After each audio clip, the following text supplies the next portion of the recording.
I think I reached a place where I stopped struggling with being on the other side of 35, I guess. And maybe it is just having my feet on the ground on a little bit more stable ground. But I think I'm not running as fast as I was. I'm thinking about the steps I take. I'm in a really comfortable, content place when it comes to my life. And the choices that I'm making are mine and are not defined by other people or the validation that I probably needed when I was younger. So I think that's made me a little bit more happy and calm. It was really romanticized that you're going for it and just keep going. And, it's like you have to work 24 hours, do 4 movies in one time, 5 shifts, don't sleep, don't eat.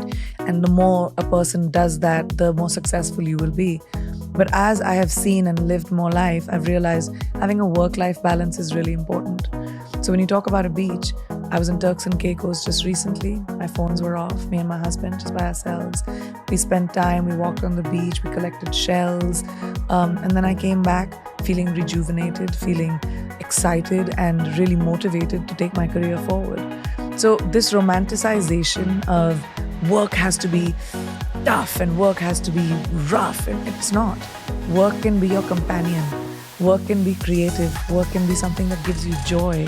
And now I've reached a point where that work-life balance for me is most important.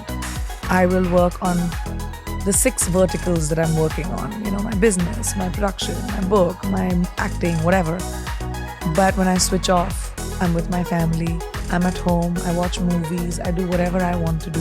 So then when I come back to work the next day, I have the focus to be able to do even more things. But as I realized that there's something, I love my job and I love being able to create in very different ways. I have the privilege to be in a position that not many have been in, and I've created that by myself. I don't want to give it up, and I don't want anyone to take it away from me. It's my legacy for my children and for the future generation that may not have even seen the potential of something like that for themselves. Why would I give it up? Or just give yourself a break. It's okay. You just have to do the best you can. Survive, keep your head above water, and slowly you'll see you'll be walking on it. When I won my first pageant, which was Miss India, I was like, wow, I've won the world. I'm really successful. Then I won Miss World, and I was like, yeah, I had no computation of, again, 18, 17, had no understanding how it happened. But what I did understand was the opportunity it gave me. Suddenly people knew me, wanted to know me, gave me new opportunities. There were movies that were coming my way. I didn't know anything about how do you sign a movie? My poor father was a physician. He didn't know even more. And he was like highly protective. They gave up their practice. And for 2 working doctors who were very successful in Bareilly, and this is something I didn't even think about till I was like 30 years old, gave up everything to pursue my 19-year-old dream. My 19-year-old opportunities, that even. And I always think about it like, if you think, why am I lucky enough to have the life that I do? And some other woman, somewhere else, with the same opportunity, with the same desires, same ambitions, same, needs, doesn't have any of it. I really think about that a lot. It makes me feel like there must be something I did right. I wake up every day with a sense of gratitude, and I wake up every day with wanting to give back, whether that's with the person that is standing right next to me, or whether that is a life choice that I might make. But giving back, I think, is so crucial when it comes to being grateful. I'm highly grateful for everything that I have. And I do think that maybe I did something right, that I've been blessed with the opportunity of having the life, being born to the parents that I was, being able to have the opportunity of making my own choices, having agency in my own life. If you think about women around the world, so many don't have that. Like, complete choices are made for themselves. But my parents told me, you have to have your opinion. Our generation and every generation will always have a prototype that'll be better than us because we have changed the landscape, right? Yep. And that's a huge responsibility on all of us. I mean, this generation of girls is fearless, and there's so many girls that take charge of their own lives and they say, I'm not going to fit into the cookie cutter mold that probably my mother did or my grandmother had to. And it's so, like, I have goosebumps right now just thinking about it. I meet so many young women who have changed the trajectory of their families because of the choices that they've made. I think my message would be that there's a lot of noise around us, and people that tell us to be a certain way, that people that tell us that, I was talking the other day about someone that when I went to convent school, I had this thing called moral science, a subject called moral science, which taught me how women should be seen, not heard, the lengths of our skirts, how we should sit with our legs. There's so much that has been told to women that to be a good girl, you have to be a certain way. Good girls don't make history. Bold girls make history. Bold people make history. So if you want to be the lead actor of your movie, which is your life, you've got to take choices that might be contrary to what you've heard.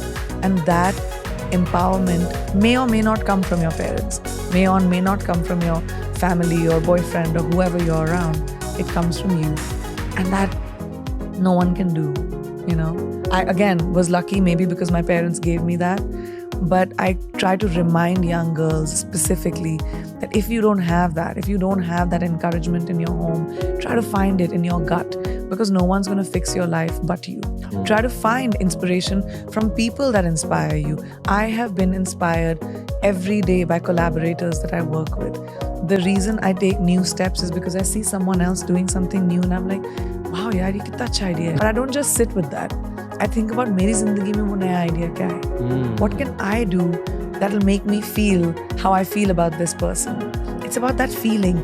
It's about imbibing from the people around you. And it could be someone you admire on television. It could be someone in your class. It could be someone that you work with.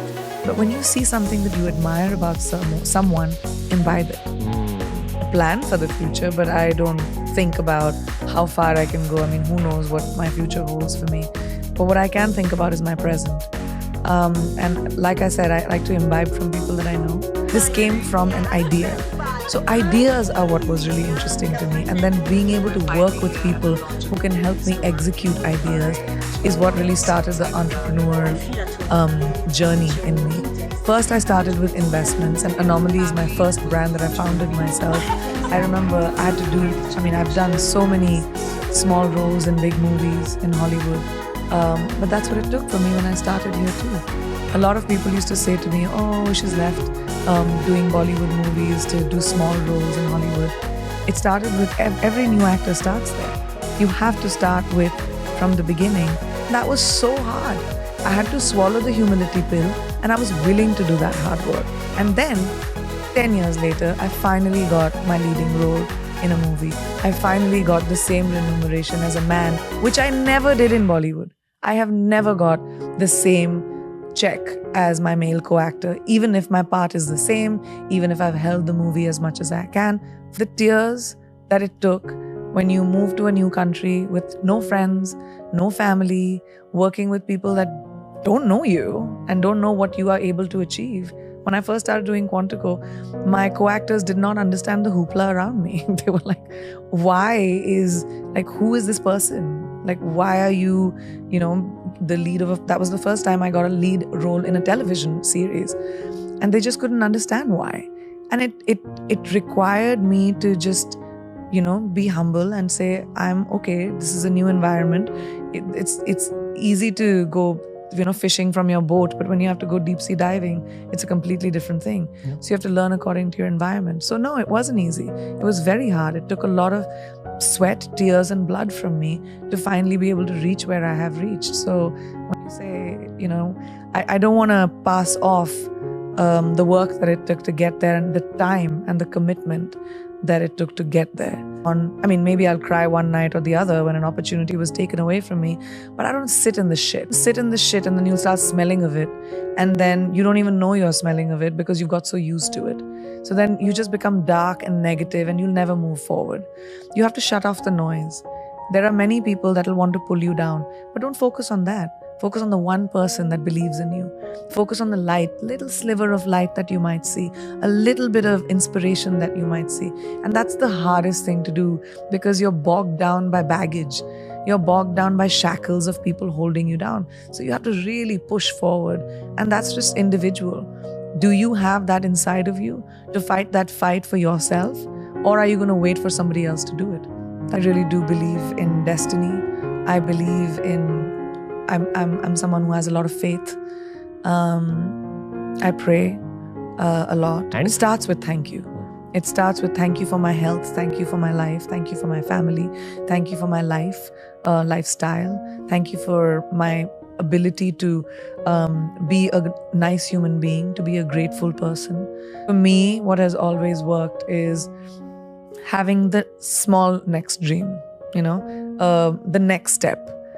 So that you always have to take a step up in the ladder to be able to get to the top. You can't get to the top by flying up. Yeah. Human beings don't fly. But if you have unachievable dreams, something that seems too out of the ordinary, then you're waiting for a miracle. And miracles don't happen very often. You have to create it for yourself. So what's the next step in your big dream?